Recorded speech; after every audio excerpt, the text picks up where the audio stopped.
Tá faltando dinheiro na sua empresa? Ou pior, tá com dívida, tá precisando renegociar com os bancos.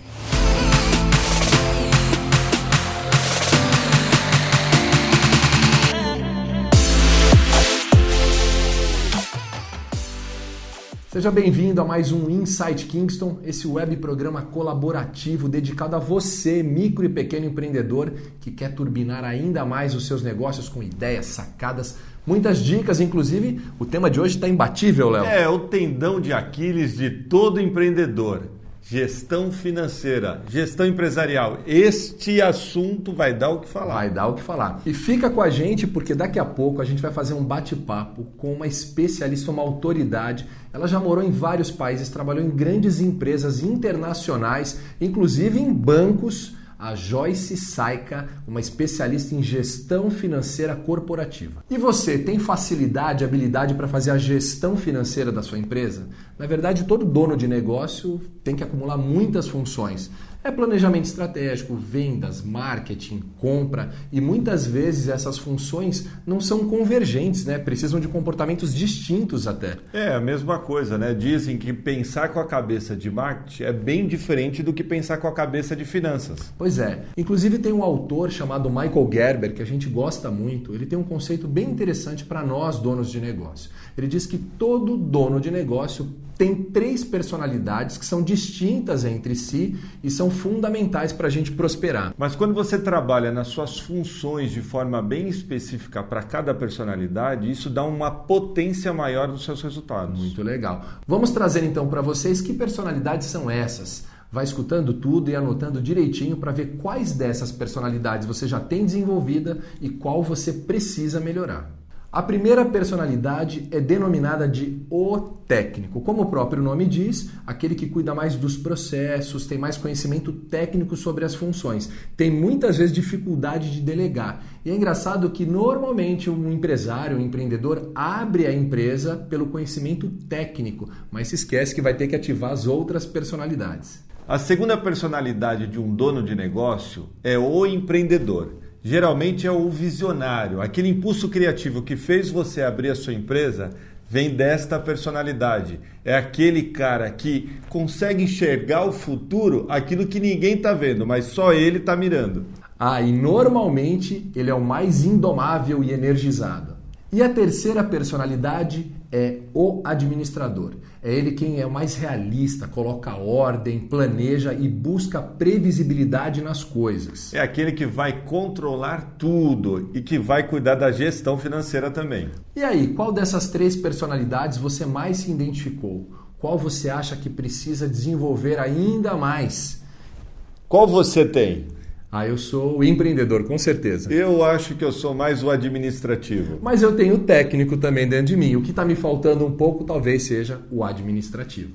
Por falar nisso, vamos falar com alguém que tem essa personalidade super desenvolvida. Ela que é uma especialista em finanças corporativas, fusões e aquisições, planejamento estratégico financeiro, com experiência internacional, morou e trabalhou em diversas empresas fora do país. Joyce Saica.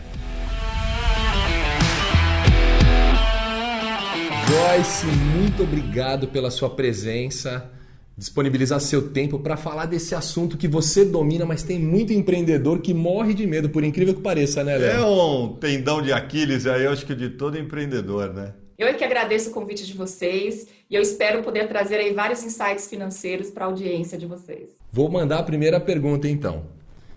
Quais são os erros mais comuns nessa área financeira que um dono de negócio costuma cometer? Olha, tem vários, mas eu costumo dizer assim os 3 principais, né? Eu acho que o primeiro e eu falo muito isso tanto para os clientes, para várias empresas, para os empreendedores, grandes e pequenos, que é ter o controle do fluxo de caixa. Então, quando a gente fala de fluxo de caixa, as pessoas já ficam de cabeça em pé, achando que é uma planilha super elaborada. Não, fluxo de caixa é simplesmente você ter um controle de todos os pagamentos, todas as entradas e todas as saídas da sua empresa. Tem uma pesquisa da Sebrae que diz que 50% das empresas elas morrem nos 2 primeiros anos exatamente pela falta de registro de todas as entradas e saídas, pagamentos, recebimentos. Fluxo de caixa nada mais é do que isso. Obviamente, quanto mais detalhe você tiver, maior controle, maior detalhamento, né, de todas as entradas, o que é vendas, vendas a prazos, e todas as saídas de todos os... Não é só colocar lá uma linha de custos, mas aonde é que está indo todas as suas despesas e seus custos. Isso te dá, é um dos principais instrumentos financeiros da empresa de administrar, da administração, da liquidez, do quanto você tem de caixa, do quanto você tem de pagamentos.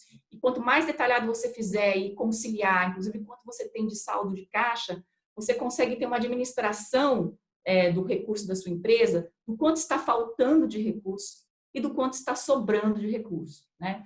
Então, eu costumo dizer assim que mesmo os grandes clientes que eu tenho, clientes que faturam aí na faixa de centenas de milhões, é surpreendente ver que mesmo empresas grandes não têm uma boa administração do fluxo de caixa, né?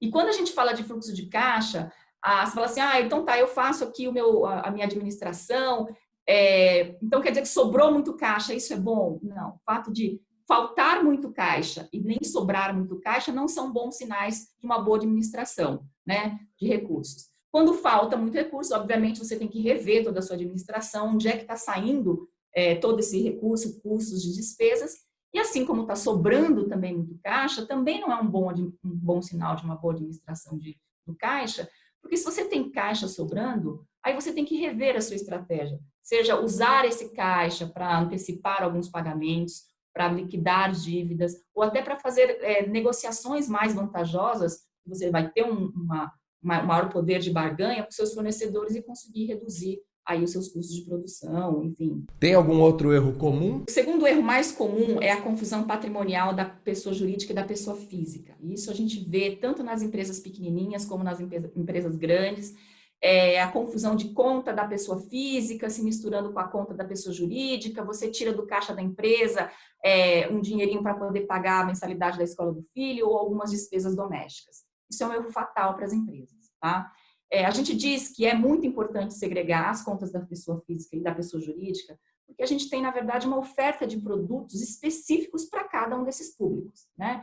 Então, você tem lá, para a pessoa jurídica, você tem uma série de financiamentos que são muito mais acessíveis do que, por exemplo, você tomar um crédito na pessoa física, no cartão de crédito, né? E esse é um erro que a gente vê muito, a pessoa toma lá um cheque especial na pessoa física, que a gente está falando que tem uma taxa de juros de mais de 100% ao ano, para cobrir capital de giro ou para pagar despesas da empresa pessoa jurídica, né?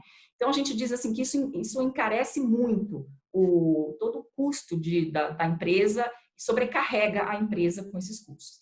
Além de toda a confusão patrimonial. Então, a gente diz assim que tem que ter essa segregação até para uma segurança do patrimônio da pessoa física, né? E segregar, porque aí você não consegue fazer uma boa administração da sua empresa se você não sabe o quanto realmente você tem de despesas de água e luz, sem ter o ruído de ficar entrando aí despesas pessoais dentro. Aí você fala, poxa, mas como é que eu faço no meu negócio se eu preciso pagar as minhas despesas pessoais? Então, a gente sempre recomenda, quando você faz a segregação da conta pessoa jurídica, você coloca lá como se fosse o que a gente chama de prolabore, mas é como se fosse o salário do empreendedor, né? Um valor que seja para retirada para suas despesas pessoais. Quando você tem essa determinação do que é o prolabore, do quanto você pode retirar para suas despesas pessoais, fica muito mais fácil você planejar e administrar todos os custos e as despesas da empresa, porque você sabe exatamente quanto é que vai ser feito de retirada dos sócios daquele mês. Então, é muito importante essa segregação da pessoa física e da pessoa jurídica, principalmente em relação às despesas. E o terceiro erro? O terceiro erro a gente fala que é não saber calcular o preço do produto ou do serviço. Então, isso para a gente o que acontece? Então, você fala assim, eu olho lá minha concorrência, coloco R$10 a menos e toco vendendo. O que acontece? Se você não tem um valor, um cálculo exato de colocar tudo que custa para a sua produção, todos os seus custos, né, e despesas, contabilizar tudo isso para poder fazer o preço do seu produto, você pode estar tendo um produto que, se você vender uma única unidade, você tem um prejuízo. Aí você faz uma mega promoção, arrebenta nas vendas, e esse prejuízo que era de R$2, ele pode virar 200 mil, né, 2 milhões, dependendo da quantidade que você vende. Então, assim, é muito importante você saber exatamente, conseguir alocar tudo que você gasta para poder fazer a composição do custo do seu produto. E como fazer isso? Como você precificar o seu produto ou serviço? A gente fala assim que tem uma formulinha lá, que é o custo, quanto ele custa para produzir, né, o produto, mais o que a gente chama de margem, que é o seu lucro, né? Isso seria o seu preço final. Mas a gente fala que ainda tem um terceiro componente, que a gente fala que é o componente mágico, né? Que é assim, se o seu produto realmente tem um diferencial, onde só você tem, ou ele é realmente diferente da concorrência, aí a gente diz que você pode colocar o que a gente chama de componente mágico. Então, além do custo, né, uma margem, geralmente, olha, o meu produto aqui no mercado, ele geralmente tem uma margem de 20% em cima dos custos, e além disso, ele é um produto totalmente diferente, diferenciado, é uma marca reconhecida. Aí sim a gente diz que pode ter ali um incremento, né, no preço final, que é o que a gente chama do componente mágico. Isso tudo forma o preço do seu produto. Então, assim, se você erra na alocação de custos, ou seja, a pessoa faz lá todo eu sei quanto minha matéria-prima, o meu custo de transporte, mas, por exemplo, ele esquece do custo da embalagem, né? São centavos, mas que se você vender 1.000, 2.000, 10.000, esses centavos acaba virando um prejuízo relevante. Então, é muito importante. Muita gente, às vezes, esquece de colocar. O segundo componente, que é a margem, muita gente fala assim, mas eu quero ganhar 100% de margem em cima do meu produto. Todo mundo, todos nós queremos. Só que se no preço final você colocar uma margem de 100% e se o seu preço final ficar muito fora do que o mercado paga ou do que é a prática de mercado, você também não vai conseguir vender, né, e ter sucesso nas suas vendas. Então, essa margem também é calibrada olhando um pouquinho o quanto vai custar o seu preço final em relação aos seus concorrentes. Ô Joyce, a gente está vendo aí uma taxa de juros agora, 2,25 mais ou menos, né? E na sua visão de especialista, isso é bom ou é ruim para o empreendedor? Isso é uma super oportunidade para o empreendedorismo. A gente está vivendo, olha, uma coisa histórica, que é uma era de juros muito baixos. O Brasil nunca teve nesse patamar de 2,25, que foi o corte recente aí do último dia 17. Então, assim, a gente está falando, há 3 anos atrás, a gente convivia com uma taxa de juros de 2 dígitos, né, de 13%, 14%, enfim. O que acontece quando a taxa de juros está muito baixa, né? Quando a taxa de juros está muito baixa, a atratividade para você investir, deixar o seu dinheiro investido, é muito baixa. Então, o governo ele usa a taxa de juros como um instrumento para poder fomentar consumo, né? E aí, por controle de inflação, eu não vou me alongar aqui muito na política monetária, mas enfim, quando se torna menos atrativo você deixar o seu dinheiro investido, as pessoas físicas, as empresas, elas precisam tomar mais risco, né? Então, assim, a pessoa física, quando ela investe, ela precisa procurar ativos de maior risco para poder investir o seu dinheiro para ter uma rentabilidade maior. Então, para onde ela vai? Ela vai investir na bolsa, né? Então, assim, quando ela investe na bolsa, as empresas que estão listadas, ela está investindo na economia real, ela está colocando dinheiro nas empresas, ela está comprando papéis de empresas, né? Ou então, as pessoas que desejam empreender, ou elas sempre tiveram um sonho de empreender, elas falam, olha, meu dinheiro está rendendo 2,25, né?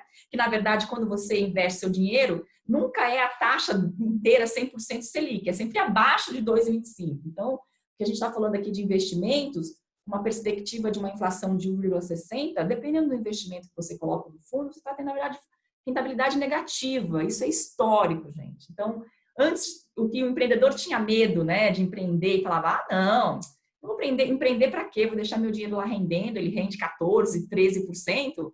Essa realidade não existe mais. Então, ele fala, poxa, então eu vou empreender. Porque empreender, realmente, é a única maneira hoje, nesse patamar de juros tão baixos, de você realmente criar valor para o seu dinheiro, aumentar o seu patrimônio de uma forma significativa. Obviamente, com todos os riscos, mas riscos hoje faz parte dessa nova era de juros baixos. Se você quer ter maior rentabilidade, você tem que correr mais riscos, né? Então, em inglês a gente fala no pain, no gain. Então, assim, para ter maior retorno, você vai ter que necessariamente correr mais riscos, seja aplicando no mercado de renda variável, que é a bolsa, e aí você está investindo em empresas na economia real, ou você realmente empreender no negócio, ou investir no negócio daquele seu amigo empreendedor, enfim, que a gente chama de crédito privado. Então, nesse cenário de juros real, diretamente ou indiretamente, os empreendedores vão ter mais investimentos na economia real. Então, isso é uma super oportunidade para todos. Falando em banco e oportunidade, tem muita gente agora que está precisando renegociar as dívidas. Como fazer isso? Nunca vá renegociar sem estar preparado. Então, a gente fala que a gente tem 5 passos essenciais. Sempre tem uma lição de casa e sempre tem, né, as recomendações de como se portar lá perante ao banco. Acho que a primeira é uma lição de casa. É realmente, a gente já falou um pouquinho disso, é fazer um fluxo de caixa realista. Então, é você colocar lá no papel tudo que você tem de recebimentos, é você entender o seu fluxo de caixa para saber exatamente o fôlego que você tem. Quando a gente fala de fluxo de caixa, a gente fala é o oxigênio da empresa. Então, quanto de fôlego eu tenho? Quanto é que eu consigo repagar? Isso é muito realista, porque você vai precisar disso na sua renegociação com o banco. E quando você estiver fazendo o seu fluxo de caixa, é ver quais são alternativas, porque você vai sentar lá na frente do banco, você vai ter que dar algumas opções, né? Então, você vai dizer, olha, eu não consigo pagar isso nesse prazo, ou eu não consigo pagar essa mensalidade e eu preciso realmente, essa taxa de juros está muito alta, o juros está muito alto, eu não consigo pagar esta parcela do meu financiamento. Ou eu preciso, nos próximos 3 meses, não pagar nada de parcela, eu preciso de uma carência para que eu possa ter um fôlego no meu fluxo de caixa, para que eu possa voltar a pagar as parcelas.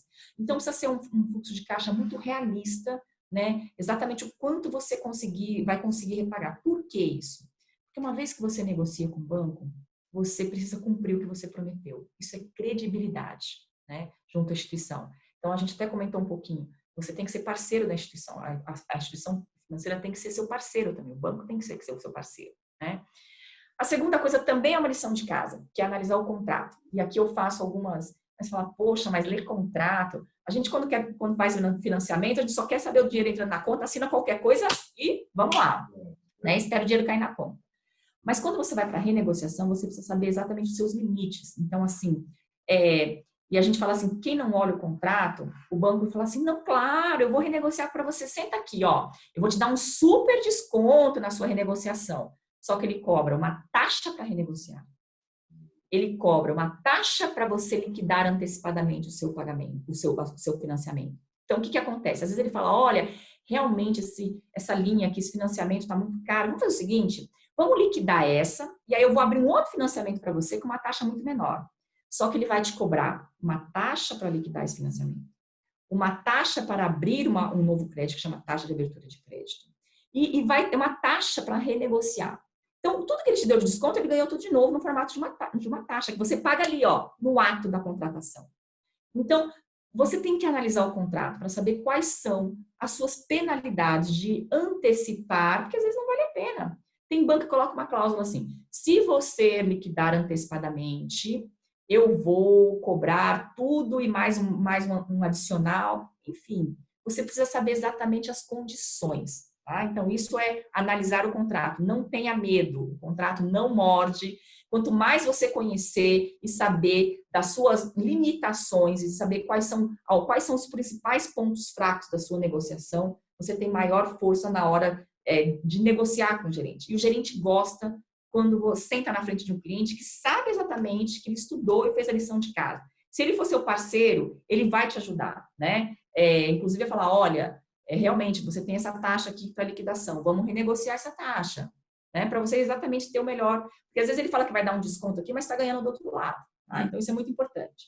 Primeiro, pesquisar as condições oferecidas por outros bancos. Não tenha medo, ligue para os outros bancos, pergunte quanto é a taxa. Explique a situação, você não precisa falar, mas espera aí, então me dá aqui seus dados que eu vou fazer uma simulação. Não, fala, eu gostaria de saber quanto é que está um financiamento nessas condições, nas condições que você tem hoje. Por quê? Porque você vai com maior poder de barganha, que a gente chama. Então, se o seu gerente realmente endurecer e falar, não tem como, você tem que falar, olha, então eu vou realmente levar para um outro banco, uma outra instituição que realmente está oferecendo.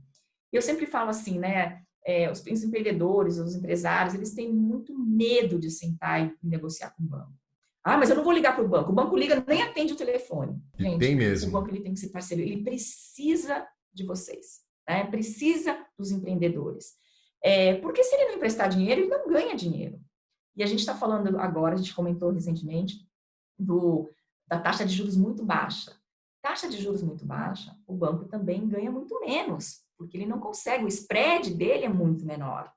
Então, assim, os bancos, e com todos esses novos bancos digitais, com todas essas nossas outras fintechs emprestando dinheiro, as instituições elas estão com muito maior concorrência.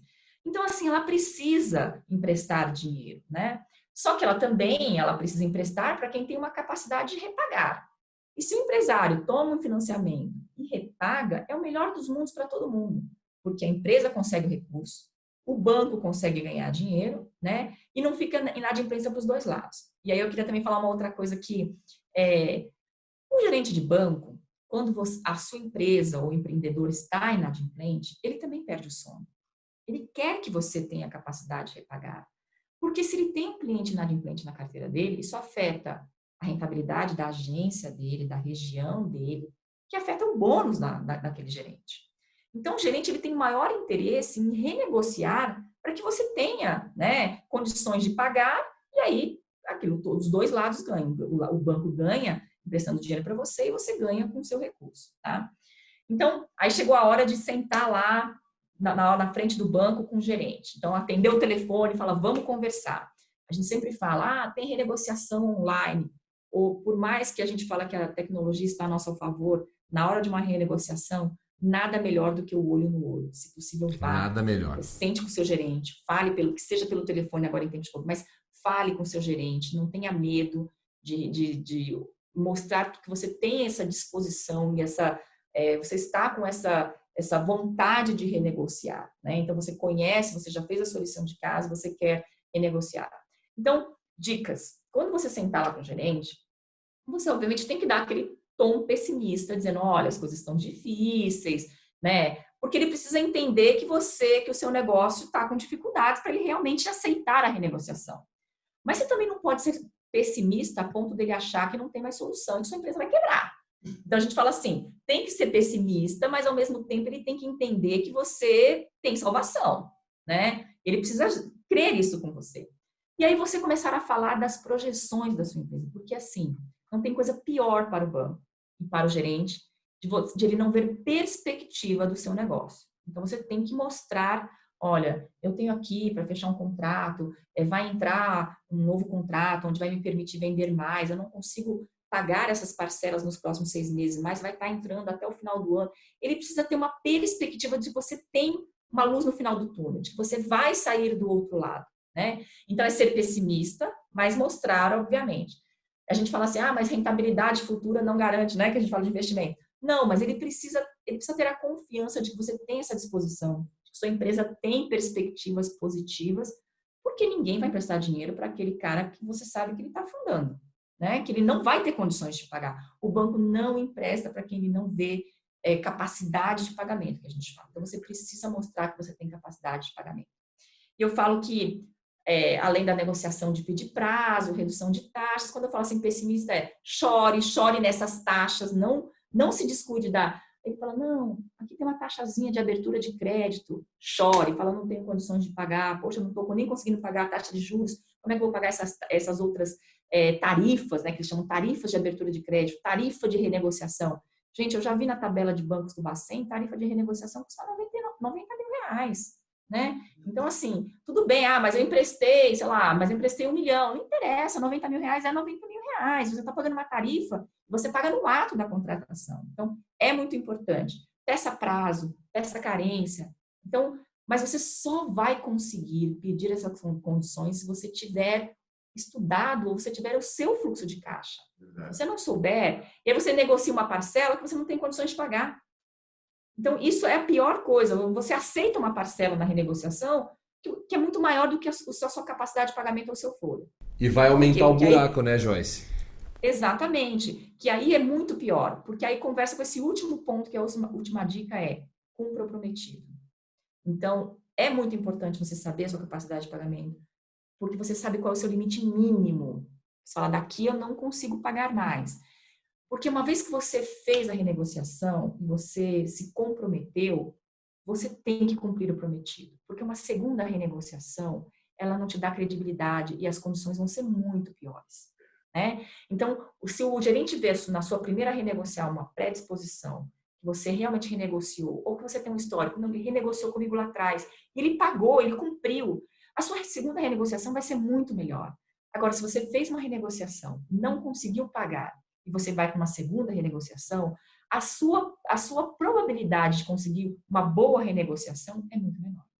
Joyce, a cabeça está fervilhando aqui. Eu tenho certeza que os empreendedores estão assim com um olhinho fixado em todo esse conteúdo, né? E a gente sabe, não dá para negar, que nós estamos vivendo um momento de crise mundial, né? No seu ponto de vista estratégico financeiro, quais são as recomendações financeiras para a gente surfar ou tentar minimizar os impactos dessa crise? A gente fala que cash is king nesse momento, que importante é caixa, importante é liquidez, importante isso é muito importante, porque principalmente no momento de crise. Eu tenho aqui fluxo, eu tenho um caixa sobrando, eu estava programada para investir e comprar uma nova máquina. No momento de crise, é melhor preservar, é melhor de repente postergar alguns investimentos, porque a gente não sabe quais, ainda mais, a gente já vive crises financeiras diversas, né? Mas a gente nunca viveu uma crise onde a gente não sabe, ela não é uma crise financeira, ela é uma crise de saúde que realmente afetou e tem um impacto econômico financeiro muito grande, e a gente não sabe quando vai terminar, se vai ter uma segunda onda. Então, assim, isso, nesses momentos, principalmente, liquidez é muito importante, de negociar com os clientes, né, de você ter recebimentos que preservem o seu caixa e evitar gastos. Por isso, despesas é muito importante, porque você não gastar hoje é você ter caixa, você ter liquidez para que você possa sobreviver aí a esse momento de incerteza que a gente não sabe se é um mês, 2 meses. Ninguém né? sabe, meses, né?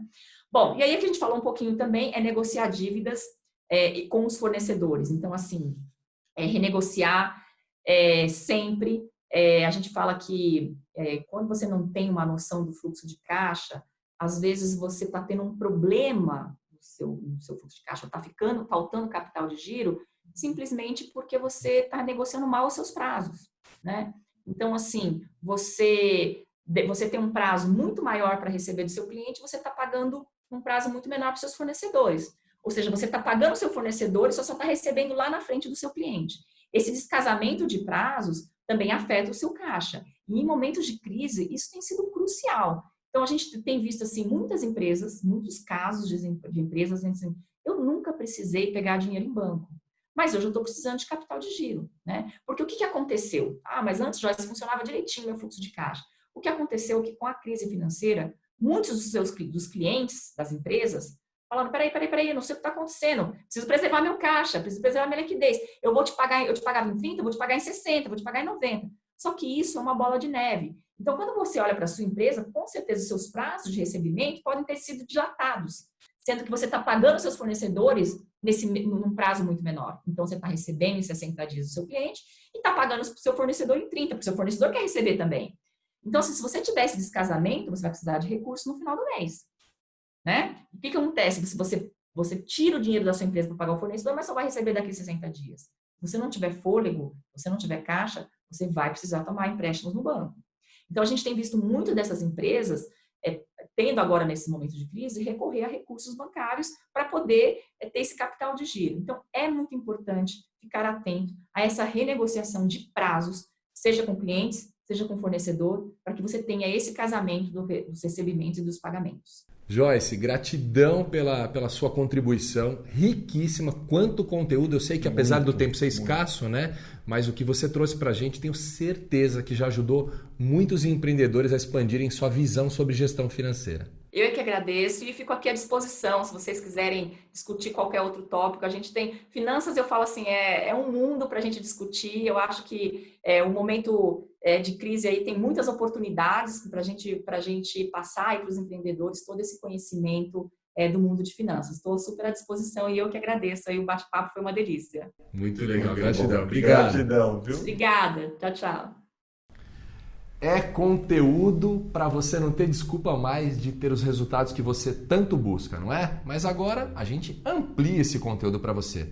Se liga na ideia.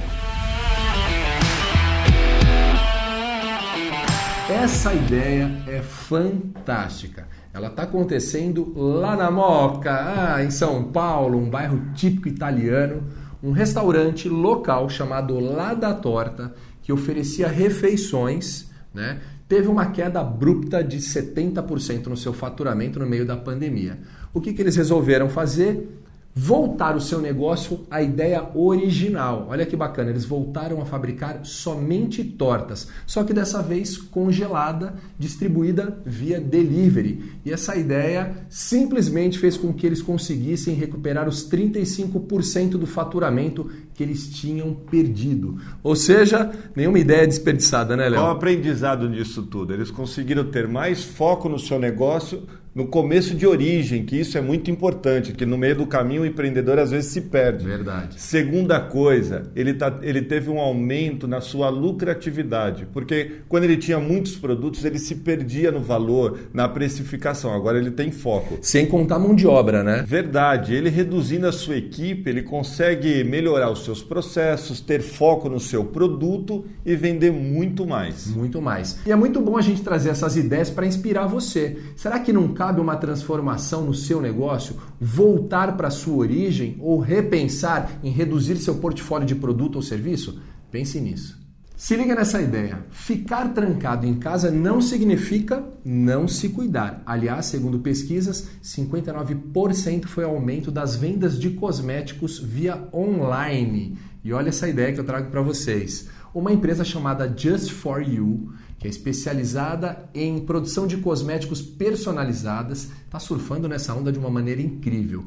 Eu, particularmente, entrei para testar essa experiência, vou contar para vocês. Você entra numa plataforma digital, a plataforma vai te guiando intuitivamente a responder perguntas para entender como você funciona, qual é o seu tipo de cabelo, seus hábitos alimentares, qual é o seu tipo de atividade física. É muito legal. No final, o software, que é uma inteligência artificial, vai te indicar um shampoo personalizado. É quase que o shampoo Leandro Campos ali saindo pronto só para mim e para aquilo que eu preciso. O que é bacana nessa história é que você está utilizando duas receitas muito boas. A inteligência artificial e também a experiência do consumidor, porque ele vai levando para você aquilo que você precisa, de forma muito personalizada. Verdade. Outra coisa que eu achei muito legal é como eu me senti único. E acho que é isso que todo cliente gosta, né? De se sentir único. Muito legal essa ideia. Quem sabe você não pode melhorar a experiência do seu cliente e fazê-lo sentir também único. E essa é a ideia para você, empreendedor, que vive dando desculpa que não tem dinheiro para aprender. O Facebook, junto com o Sebrae, se uniram para desenvolver cursos específicos sobre marketing digital. Pois é, a intenção dessa iniciativa é capacitar os empreendedores para terem uma presença mais efetiva no digital e aprenderem até vender via digital. Se você quiser se cadastrar, vai ser no site do Sebrae a partir de julho. São 28 vídeos que vão te ensinar a mexer no WhatsApp, no Facebook e no Instagram. Tá imperdível. E lembrando que é gratuito, hein? Verdade. E por falar em gratuito, o nosso conteúdo também é gratuito. E se você estiver gostando, não esqueça de deixar seu gostei, comentar, indicar para outras pessoas. Quanto mais gente capacitada, melhor vai ser o empreendedorismo do nosso país. E já que o assunto é conteúdo, fica a dica. Agora é aquele momento em que a gente vai pedir dicas para amigos e empreendedores de sucesso. Como o Léo costuma dizer, quem tem amigo não morre pagão, não é mesmo? É isso aí. E você, para quem você foi pedir uma dica? Eu fui pedir para uma especialista, uma advogada especialista em vendas diretas. Sabe tudo. Roberta Curuso, dá uma olhada. Olá, pessoal da Insight Kingston, tudo bem? Meu nome é Roberta Curuso e sou sócia fundadora do escritório Curuso e Marochka Advogados. Sou especialista em vendas diretas, atualmente conhecido como Social Selling, e vim aqui dar uma dica para quem busca ampliar seus canais de vendas. Nessa pandemia, as empresas que menos sofreram seus impactos foram aquelas que tinham essa operação melhor estruturada. Primeiro, porque elas continuaram a distribuir seus produtos aos empreendedores autônomos e independentes, e esses empreendedores, por sua vez, devidamente orientados quanto aos cuidados com sua saúde, puderam continuar a fazer entregas aos clientes, assim como os motociclistas de aplicativos. Além disso, esse canal trouxe um alto impacto social, pois ofereceu oportunidade de renda nesse momento em que há uma alta taxa de desemprego e também muita gente que perdeu a sua capacidade de renda. A principal vantagem desse modelo é a força do relacionamento, a força da confiança dessas relações e também a influência que esses empreendedores exercem na sua rede ou em suas comunidades onde estão inseridos.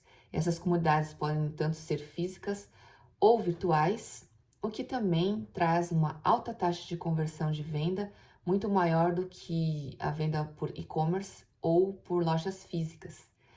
Espero ter aqui trazido e contribuído com meus insights. Fiquem bem e protegidos. Tchau! Pois é, né? Mais uma vez a gente vê uma especialista falando sobre a força do relacionamento. E esse mercado de vendas diretas já provou que em vários momentos de crise ele sempre renasce, ressurge cada vez mais forte. A força do relacionamento. E você, meu irmão, foi pedir para quem? Cara, eu fui falar com o Gabriel. O Gabriel é especialista em finanças e especialista em gestão de negócios. Uau, dá uma olhadinha. Vamos lá ver.